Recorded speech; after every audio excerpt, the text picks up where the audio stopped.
Vamos. Venga.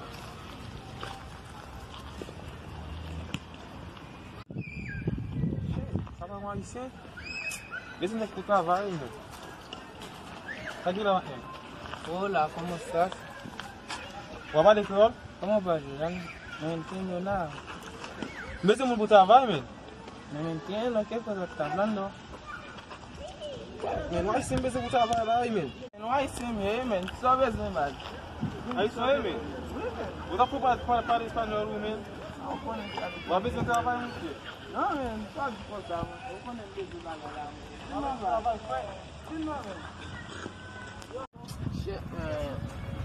Quand côté maison travail, man, je travaille difficile, man, non, maman, pour nada, man. Quand je vais maison travail, n'a pas parler espagnol.